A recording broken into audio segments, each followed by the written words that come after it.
कस्तूरीतिलकं ललाटपटले वक्षस्थले कौस्तुभं नासाग्रे वरमौक्तिकं करतले वेणुकरे कङ्कणं सर्वाङ्गे हरिचन्दनं सुललितं कण्ठे च मुक्तावली गोपस्त्रीपरिवेष्टितो विजयते गोपालचूडामणि प्रभुरनन्दकुमारो मे स्वामिनी वृषभानुजा कृतार्थोऽहं कृतार्थोऽहं कृतार्थोऽहं न संशयः।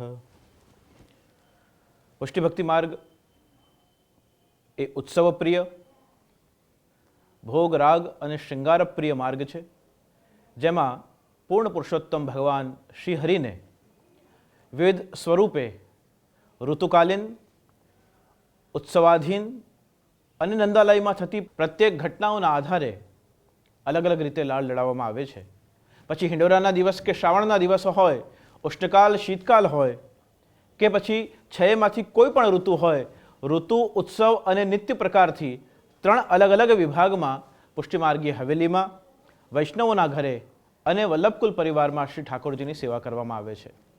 એમાં આજના દિવસોમાં વસંત પંચમીથી લઈ ડોળોત્સવના દિવસ, આ 40 દિવસ દરમિયાન પૂર્ણ પુરુષોત્તમ ભગવાન શ્રી કૃષ્ણને શ્રી ઠાકોરજીના નામથી આપણે સંબોધીએ છીએ. એનો મતલબ એ છે શ્રી ઠાકોરજીને જે લાડ લડાવવામાં આવે છે, કારણ કે નંદરાયજી શ્રી ગોકુલ ગામના ઠાકોર હતા, રાજા હતા, અને ઠાકોરના પુત્ર એ શ્રી ઠાકોરજી શ્રી કૃષ્ણ છે. 40 દિવસ શ્રાવણમાં હિંડોરો ઝુલાવવામાં આવે, 40 દિવસ વસંત પંચમીથી ડોળ સુધી 40 દિવસ ઠાકોરજીને ખેલ ખેલાવવામાં આવે. આ 40 દિવસ શા માટે? 40 દિવસ એટલા માટે કે 10 વિભાગમાંથી શ્રી સ્વામિનીજી રાધાજી, ચંદ્રાવલીજી, લલિતાજી, વિશાખાજી અને શ્રી યમુનાજી શ્રી સ્વામિનીજી નેતૃત્વ કરે અને ચારેય ચંદ્રાવલીજી, લલિતાજી, વિશાખાજી અને શ્રી યમુનાજીના 10 દિવસના ઉપક્રમે આ સમગ્ર હિંડોળાના અને હોલી ખેલના દિવસો સ્વીકાર કરવામાં આવ્યા. ત્યાં સુધી જ નહીં, પણ ચંદન, ચોવા, ગુલાલ અને અબીર એ ચારેય રંગના માધ્યમથી ચતુર્વિધ સ્વામિનીજી શ્રી ઠાકોરજીને ખીલાવે છે. એ ભાવથી આ ચંદન, ચોવા, ગુલાલ, અબીર 4 રંગોનો સમાવેશ કરવામાં આવ્યો. કારણ કે શ્રી સ્વામિનીજી એ પીતવર્ણી છે, શ્રી યમુનાજી એ રક્તવર્ણી, શ્રી યમુનાજી શ્યામવર્ણી છે, શ્રી ચંદ્રાવલીજી રક્તવર્ણી ગુલાલવર્ણી છે, વિશાખાજી શ્વેતવર્ણી છે. આ પ્રકારના રંગોના સમન્વયથી શ્રી ઠાકોરજીને ખેલાવવામાં આવે છે.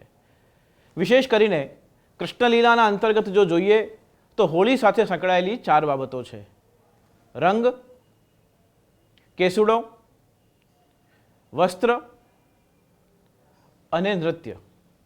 નૃત્ય ગાનથી એ ઉત્સવાત્મક રીતે મનાવવામાં આવે છે, કારણ કે શ્રી કૃષ્ણલીલામાં એક પ્રકારનો વર્ણન આવે છે કે જેમ કંસ અલગ અલગ અસુરોને ભગવાન શ્રી કૃષ્ણના વધ માટે, સંહાર માટે તાળકાસુરને મોકલે, અઘાસુરને મોકલે, ધેનકાસુરને મોકલે અને અસુરોને મોકલી શ્રી કૃષ્ણને ઉપર પ્રહાર કરાવડાવે અને ભગવાન શ્રી કૃષ્ણ રમત રમતમાં, ખેલ ખેલમાં એ અસુરોનો વધ કરી દે. એવા જ ઉપક્રમમાં એકવાર કંસે દાવાનલ નામના અગ્નિમય રાક્ષસને મોકલ્યો. ભગવાન શ્રી કૃષ્ણ ગ્વાલ બાલ સાથે ગૌચારણ કરી રહ્યા હતા. તે સમયમાં એ દાવાનલ, અગ્નિ નામક રાક્ષસ આવ્યો અને દાવાનલે ભગવાન શ્રી કૃષ્ણ જ્યાં ગૌચારણ કરી રહ્યા હતા, વેણુનાદ કરી રહ્યા હતા, ગ્વાલ બાલ ગાયોને ચરાવી રહ્યા હતા, એ આખા પરિસરને, એ આખા એરિયાને અગ્નિથી આવૃત્ત કરી લીધું, ઘેરી લીધું. તે સમયમાં આજુબાજુની જેટલી પણ વનરાજી હતી એ પણ વનરાજી અગ્નિમાં ધૂધું કરી સળગવા લાગી. ગ્વાલ બાલો ગભરાયા. જેટલા ગ્વાલ બાલ અને ગાયો એ અગ્નિના પ્રકોપથી બહાર રહ્યા એ લોકો ગોકુલ તરફ દોડ્યા. એ બાળકો ગોકુલ તરફ ગયા અને ગોકુલના ગ્રામવાસીઓને, વ્રજવાસીઓને પ્રોત્સાહિત કર્યા. નંદ ભવનમાં જઈ, નંદાલયમાં જઈ નંદરાયજી, યશોદાજીને, નંદ, ઉપનંદ, સુનંદને સૌને જાણ કરી કે જ્યાં ગૌચારણમાં શ્રી કૃષ્ણ પધાર્યા છે ત્યાં ગ્વાલ બાલો અને ગાયોને આ પ્રકારે અગ્નિ પ્રકોપ થયો છે અને ઘેરાઈ ગયા છે. ગોકુલ ગામથી કોઈ જળ લઈને આવ્યું, કોઈ રેતી લઈને આવ્યું, કોઈ ધૂળ લઈને આવ્યું, કોઈક અભ્રક લઈને આવ્યું. એમ અગ્નિને ઓલવવા માટેના જેટલા પણ પ્રકારો હતા એ બધા લઈને આવવા લાગ્યા. તે સમયમાં ભગવાન શ્રી કૃષ્ણે શું કર્યું કે બાળકો ગોકુળ સુધી પહોંચે ત્યાં સુધી જે લોકો અંદર હતા એ બાળકોને શ્રી કૃષ્ણે કહ્યું કે આપ બધા આંખો બંધ કરો. ભગવાને ગ્વાલ બાલોની આંખો બંધ કરાવી અને જે દાવાનલ, જે અગ્નિ હતો એ અગ્નિને પોતાના મુખારવિંદને ખોલીને એને પોતે પાન કરી ગયા, અગ્નિ પાન કરી ગયા. એ દાવાનલનું પાન ભગવાને પોતે કર્યું, મતલબ જે અગ્નિનો પ્રકોપ થયો એ પોતે પોતાના અંદર સમાહિત કરી લીધું. જ્યાં સુધી ગોકુલથી ગોકુલવાસીઓ અને બ્રજવાસીઓ આવ્યા ત્યાં સુધી તો ફરીવાર ગાયો ગૌચારણ કરી રહી હતી, ગ્વાલ બાલો રમી રહ્યા હતા અને ભગવાન કદંબ વૃક્ષની નીચે બિરાજી અને વેણુનાદ કરી રહ્યા હતા. અને વેણુનાદ કરતા જોઈ ભગવાનનું આ સ્વરૂપ જેવી રીતે ગોકુલના ગોકુલવાસીઓએ જોયું, તરત જ ક્યાં દાવાનલ છે અને ક્યાં અગ્નિ છે એનો કોઈ નામ નિશાન દેખાયો નહીં. પરિણામ સ્વરૂપે એ બધા જ આનંદમાં આવ્યા. એક ગ્વાલે જઈને કહ્યું કે અગ્નિ પ્રકોપ તો ભયંકર હતો, પણ શ્રી કૃષ્ણએ સમગ્ર અગ્નિનો પાન પોતે કરી લીધું છે. એ પ્રસંગને શ્રવણ કરી ગોકુલવાસીઓ જે સાથે લઈને આવ્યા હતા તે આનંદમાં આવ્યા. પરસ્પર કોઈ એકબીજા ઉપર જળ છાંટે છે, કોઈ જે ધૂળો લઈને આવ્યા છે તે ધૂળ છાંટે છે. ગુજરાતી ભાષામાં અને ગુજરાતમાં તો એ તહેવારને ધૂળેટી કહેવાય છે. મતલબ કે ગુલાલ અબીર રંગ સાથે લાવ્યા નહોતા, પણ જે હાથમાં હતું, જે પાસે હતું તે પરસ્પર એકબીજા પર છાંટવા લાગ્યા. તો એ રીતે આ હોલિકા ઉત્સવનો પ્રારંભ થયો, કારણ કે અગ્નિથી સંબંધિત હતું. રંગ ઉડાવવાનું પ્રારંભ થયું કારણ કે ઉત્સવથી સંબંધિત હતું. અને દાવાનલનું પાન કર્યું એ આનંદનું પ્રતીક હતું. એટલે જે લોકો ત્યાં હતા એ બધા જ પરસ્પર એકબીજા ઉપર આ બધું છાંટી ઉડાવીને અને નૃત્ય કરવા લાગ્યા. એના પ્રતિકાત્મક રીતે આ 40 દિવસોમાં પુષ્ટિ માર્ગની હવેલીઓમાં ઠાકોરજીના સન્મુખ રાલ ઉડાવવામાં આવે છે. એ દાવાનલનું પ્રતીક છે. જે રંગ ઉડાવવામાં આવે છે તે ગોકુલના બ્રજવાસીઓ જે રંગ લઈને આવ્યા, જે ધૂળું લઈને આવ્યા, જે પાણી લઈને આવ્યા અને પરસ્પર એકબીજા પર ઉડાવ્યો, એ એનું પ્રતીક છે. અને નૃત્ય અને સ્વાંગ પણ એનું જ પ્રતીક છે. કુંજ એકાદશીથી કે ડોલોત્સવ સુધી આ પ્રકારે ઠાકોરજીના સન્મુખ રાલ ઉડે, રંગ ઉડે અને સૌ બ્રજવાસીઓ નાચે છે. એ પ્રતિકાત્મક લીલા દાવાનલ લીલાથી સંબંધિત છે. કોઈ પણ ભગવાનની જેટલી લીલાઓ છે એ બધી જ લીલાઓ શ્રી ઠાકોરજીની કોઈ ને કોઈ ભાગવતસ્થ સિદ્ધાંત અને ભાગવતસ્થ લીલાઓના આધારિત છે. કેવલ શ્રી મહાપ્રભુજી અને ગુસાઈજીને કલ્પના થઈ અને એ પ્રકાર પ્રારંભ કરવામાં આવ્યો નથી. આ રીતે હોલિકા ઉત્સવનું ચંદન ચોવા ગુલાલ અબીરના ભાવાત્મક પ્રકારથી गिरधर लाल की बानिक ऊपर आज सखी तरण टूटेरी चोवा चंदन अगर कुमकुमा पिचकारी न रंग छूटेरी. तो ये पिचकारी रंग क्या छूटे छे?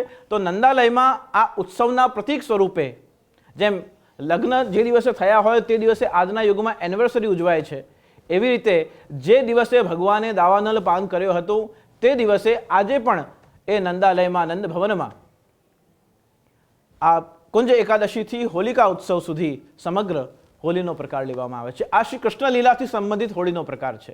बीजो प्रकार छे हिरण्यकश्यपनी बहन होलिका हती. प्रह्लादने कई रीते वध करवा माटे होलिका पोताना खोळामां लईने बेसे छे અને કઈ રીતે વિકૃતિઓનો વિનાશ થાય છે અને કઈ રીતે સંસ્કૃતિની સુરક્ષા થાય છે એ હોલિકાના ઐતિહાસિક પારંપરિક ક્રમથી આપણે ઓળખીએ છીએ. ભગવાન શ્રી કૃષ્ણની લીલાથી સંબંધિત જે હોલીનો પ્રકાર છે તે દાવાનલ અગ્નિના પાનથી સંબંધિત છે. અને એ અગ્નિનું પાન નંદાલયમાં ભગવાન બિરાજે છે. ખોળામાં લઈ શ્રી યશોદાજી વ્રજવાસીઓને દર્શન કરાવવા માટે પ્રભુ બાલકૃષ્ણને લઈને આવે છે. નંદરાયજી પ્રતિકાત્મક રીતે ચંદન ચોવા ગુલાલ અબીરથી સમગ્ર બ્રજવાસીઓની સામે શ્રી ઠાકોરજીને ખેલાવે છે. અને એ દર્શન એક પછી એક બ્રજવાસીઓ આવતા જાય છે અને દર્શન કરીને પોતાના સ્વગ્રહે જાય છે. જ્યારે દર્શન કરીને જાય છે ત્યારે એક સખી બીજા સખીને કહે છે કે આજ તો गिरधर लाल की बानिक ઉપર આજે ભગવાન કેવા લાગી રહ્યા છે? તો गिरधर लाल की बानिक ઉપર આજ સખી તરણ તૂટેરી. તરણ તૂટેરી મતલબ એવા શ્રી गिरधर लाल શ્રી ઠાકોરજી એવા લાગે છે. મતલબ ગૌદોહન કરતા કરતા ગૌશાળામાંથી એક ગોપિકા આવી છે, પોતાની સાથે એક ઘાસનું તળખડું લાવી છે અને એક ગોપી ઠાકોરજીની સુંદરતાનું વર્ણન કરે છે તો બીજી ગોપી એ તણખલાને પોતાના દાંતમાં દબાવી તોડે છે અને આપણે કહીએ ને, આપણો બહુ રૂપાળો બાળક પોતાની પાસે હોય અને પડોશી આવીને વખાણ કરે તો માના મનમાં બે વસ્તુ એકસાથે જાગે. આનંદ પણ થાય કે મારા બાળકના વખાણ થઈ રહ્યા છે અને ભય પણ લાગે કે મારું બાળક કંઈક ટોકાઈ ન જાય. અને એ જ ભાવ એ ગોપીના મનમાં થયો. એણે તણખલું તોડ્યું, ટચવુડ, કંઈક આના કહેવાથી કે બોલવાથી આની દ્રષ્ટિથી મારા નંદલાલને નજર ન લાગી જાય. તો તો આજ સખી ત્રણ તૂટેરી, ચોવા ચંદન અગર કુમકુમા, પિચકારીનો રંગ છૂટેરી. તો આ ભાવથી શ્રી નંદાલયમાં નંદ યશોદા ઠાકોરજીને ખેલાવે છે. આપણે સૌ પણ પોતપોતાના ઠાકોરજીને આ જ ભાવથી ચંદન, ચોવા, ગુલાલ, અબીરથી ઠાકોરજીને ખેલાવીને આ હોલિકા પર્વ, આ હોલિકા ઉત્સવના નિમિત્તે જે પારંપરિક રીતે શ્રી મહાપ્રભુજી, શ્રી ગુસાઈજીએ જે આ તહેવારને સ્વીકાર કર્યો છે, એ તહેવારને આપણે પણ સાંગોપાંગ શ્રી ગુસાઈજી દ્વારા નિર્દિષ્ટ જે ભાવાત્મક ક્રમ છે એના આધારે સ્વીકાર કરી અને પોતાના ઘરે, નંદાલયમાં, મંદિરોમાં અને હવેલીમાં એ જ ભાવથી આ સમગ્ર હોલિકા ઉત્સવને મનાવવામાં આવે છે. તો આપ સૌ પણ આ ઉત્સવને ઉજવો. આ રંગ હંમેશા આપના જીવનમાં ભક્તિ રંગ અને ભક્તિ રસને આપ્લાવિત કરે. કારણ કે જે કૃષ્ણ ભક્ત નથી એમના મનમાં પણ આ ભાવ જાગે છે કે સાહેબ જો તને રંગની ખબર લગી રે હોત તો તુએ વણે છે વસ્ત્રને તુએ કબીર હોત. મતલબ કબીર તો કૃષ્ણ ભક્ત નથી, છતાં પણ એ કહી રહ્યા છે કે રોજ જીવનના તાણાવાણા તો આપણે બધા જ વણીએ છીએ. સાહેબ જો તને રંગની, પણ કૃષ્ણ ભક્તિના રંગની, કૃષ્ણ ભક્તિના રસની જો આપણને લેશ માત્ર, ક્ષણ માત્ર પણ એની આભાસ અને અનુભૂતિ થાય તો તુએ વણે છે વસ્ત્રને તુએ કબીર હોત. તો આપણે જે જીવનના તાણાવાણા વણીએ એમાંથી કૃષ્ણ ભક્તિના રંગને એવું આપણા અંતઃકરણ પર આપ્લાવિત કરીએ. એવી રીતે આ દેહને, વિચારોને, મનને, બુદ્ધિને એ કૃષ્ણ ભક્તિના રંગથી એવી રંગીએ કે એસી રંગ દે કે રંગ નાહી છૂટે, ધોબિયા ધોયે ચાહે સારી ઉમરિયા, શ્યામ પિયા મોરી રંગ દે ચુંદરિયા. તો એ શ્યામ પિયાથી, એ ભગવાન શ્રી કૃષ્ણથી આપણે વિનંતી કરીએ કે આપના ભક્તિનો રંગ, આપના પ્રેમનો રંગ, આપની શરણાગતિનો રંગ, અને અમે આપના વૈષ્ણવ છીએ, આપના ભક્ત છે, એના સ્વાભિમાનનો રંગ અમારા પર એવો ચડે કે પછી કોઈ પણ વિચાર, વ્યક્તિ, વ્યવહાર કે વર્તન આપણી ભક્તિને, આપણા ભાવને, આપણા અંતરમાં રહેલા કૃષ્ણ ભક્તિના પ્રેમને ક્યારે પણ સ્ખલિત ન કરે, ક્યારે પણ એને દગાવી ન શકે. અને એ જ ભાવના આ હોલિકા ઉત્સવ માટે આપ સૌ માટે અભિવ્યક્ત કરી રહ્યો છું. અને આપ સૌના અંતરમાં પણ કૃષ્ણ ભક્તિનો એ રંગ આજીવન રંગાયેલો રહે, એ જ મારી પ્રભુ ચરણોમાં ભાવોર્મી અભિવ્યક્ત કરું. ફરીવાર આ હોલિકા ઉત્સવની આપ સૌને શત શુભકામનાઓ અને અનંત અભિનંદન છે. શુભમ ભવતુ.